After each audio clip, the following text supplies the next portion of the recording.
আসসালামু আলাইকুম সবাইকে ওয়েলকাম জানাচ্ছি জেবাস ডায়েরির আজকের ব্লগ দেখার জন্য। সবাই কেমন আছেন? আশা করি সবাই খুব ভালো আছেন। সবাই মাফ করবেন, আমি একটু অসুস্থ, যার কারণে আমার ভয়েসটা হয়তো একটু অন্যরকম হতে পারে।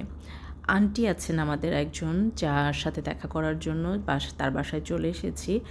এসেই দেখি টেবিলে খাবার দাবার রেডি, সবাই আমার জন্য অপেক্ষা করছিল। আমার বাসা আন্টির বাসা থেকে কাছে, যার কারণে আমারই আসতে একটু লেট হয়েছে। সবাই স্কুল থেকে এসেছে, কিন্তু আমি বাসা থেকে এসেছি।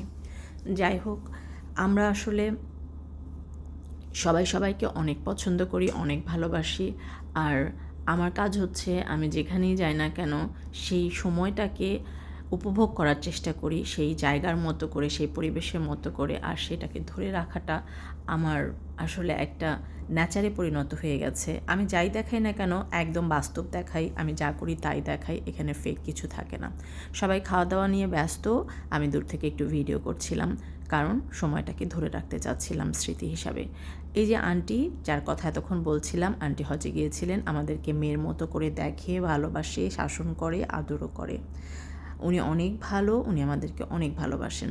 খাওয়া দাওয়া শেষ, চা চলে এসেছে, সবাই বসে এখন চা খাওয়ার জন্য রেডি।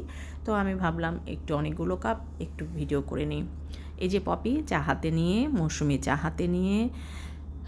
বিষয়টা হচ্ছে, আমরা চা খেতে খুব পছন্দ করি, এজন্যই আমরা খাওয়া দাওয়ার পরে চা খাই, সেটা স্কুলে হোক বা কারো বাসায় হোক, চা খেতেই হবে। আমায়রা বুড়ি সুন্দর করে খেলা করছিল এখানে, আমি চলে আসলাম আমায়রা বুড়িকে ক্যাপচার করার জন্য। এসে দেখি আপু সুন্দর করে ওর সাথে সময় কাটাচ্ছে, আর আমার খুবই ভালো লাগছিল, এজন্য ওদেরকে একটু নিলাম। কিন্তু এখানে বাহিরের বারান্দাটার কারণে মাঝে মাঝে অন্ধকার আসছে ভিডিওতে।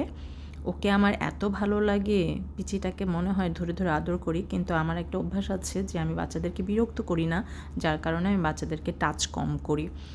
যাই হোক, ওদের খেলাগুলো দেখতে আমার ভালো লেগেছে। আপনাদের কেমন লেগেছে জানাবেন কমেন্ট করে। আমাদের খাওয়া দাওয়া শেষ, এখন আমরা সবাই মিলে আড্ডা দিচ্ছি, সবাই গল্প করছে বিভিন্ন বিভিন্ন টপিকে, মজার মজার সব কথা বলছে, আর আমি দূর থেকে ভিডিও করছি। আমার আসলে সবাইকে শুনতেই ভালো লাগে।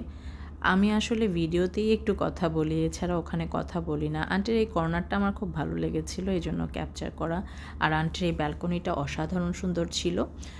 আন্টি ছিল না বলে খুব একটা যত্ন করতে পারেনি, কিন্তু খুবই সুন্দর তার ব্যালকনি, খুবই সুন্দর তার গাছগুলো। যারা যারা আমাকে স্টার সেন্ড করছেন তাদের সবাইকে অসংখ্য ধন্যবাদ, সবাইকে অনেক অনেক ভালোবাসা, ভালো লাগা সবার জন্য, আমার পাশে থাকার জন্য।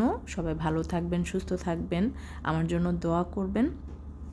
আসসালামু আলাইকুম, আল্লাহ হাফেজ, বাই বাই।